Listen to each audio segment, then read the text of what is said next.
మన ధీరుడు, మన యోధుడు ఎన్ని హ్యాట్రిక్ విజయాలు అందించారు, ఎన్ని చిత్రాల్లో మనకి తన యొక్క సామర్థ్యాన్ని చూపారో మనకు తెలియందే కాదు.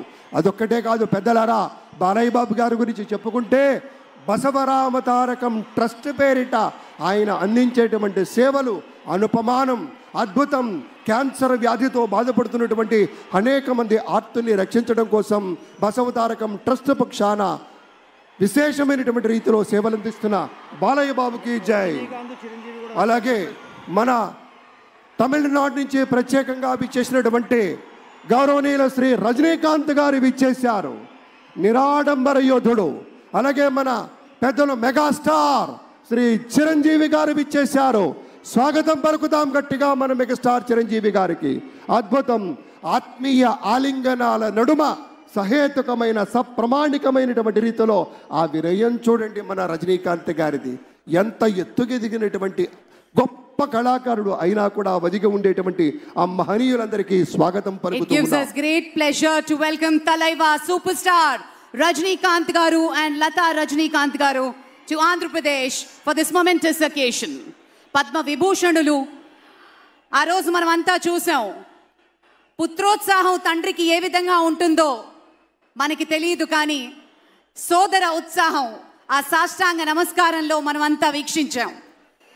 ఆప్యాయత, అనురాగం, అనుకున్నది సాధించి పవన్ కళ్యాణ్ గారు సోదరుడు మెగాస్టార్ గారికి సాష్టాంగ నమస్కారం చేసిన తరుణం మనందరి కళ్ళల్లో కూడా నీళ్ళు వచ్చాయి, ఆనంద బాష్పాలు వచ్చాయి.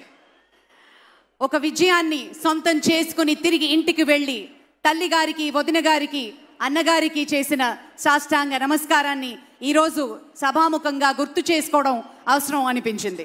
It gives us great pleasure to welcome all the dignitaries across the world.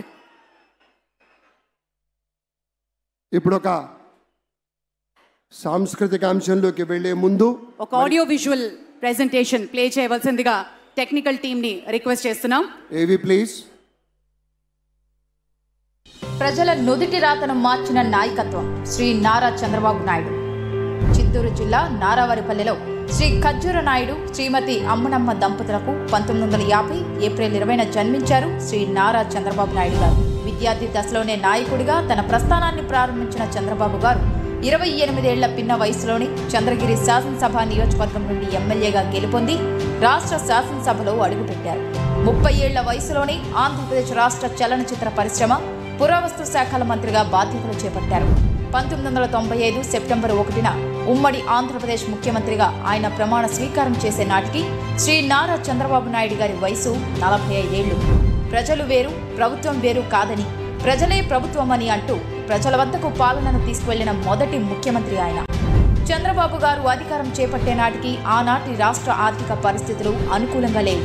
అలాంటి పరిస్థితుల్లో సంపద సృష్టి అనే సరికొత్త పంథాన్ని ఎన్నుకున్నారు చంద్రబాబు. అదే సమయంలో ప్రభుత్వంలో ఉన్న 47 కీలక శాఖలను నిరంతరం పర్యవేక్షిస్తూ ఫైళ్ల క్లియరెన్స్ వారోత్సవాలు నిర్వహించి ప్రభుత్వ యంత్రాంగంలో పని సంస్కృతిని పెంచారు. ప్రజలకు వేగంగా, నాణ్యంగా, పారదర్శకతతో కూడిన సేవలు అందించేందుకు అంకురార్పణ చేశారు. భారీ వర్షాలు, తుఫాన్లు సంభవించిన ప్రాంతాలకు 24 గంటల వ్యవధిలోనే ముఖ్యమంత్రి చేరుకొని పరిస్థితులు సాధారణ స్థితికి చేరే వరకు అక్కడే మకాం వేసేవారు. దీంతో పనిచేసే ముఖ్యమంత్రి అనే పేరును చంద్రబాబు పొందారు. జన్మభూమి, శ్రమదానం అంటూ అభివృద్ధిలో అన్ని వర్గాల ప్రజలను భాగస్వాములను చేశారు. స్వచ్ఛ ఆంధ్రప్రదేశ్కు ఆనాడే బీజం వేశారు. దేశంలోనే మొట్టమొదటిసారిగా ఈ గవర్నెన్స్ కు నాంది పలికారు. పేదరికంతో సతమతమయ్యే పల్లెల్లో చంద్రబాబు ప్రభుత్వం ఏర్పరిచిన స్వయం సహాయక సంఘాలు కొత్త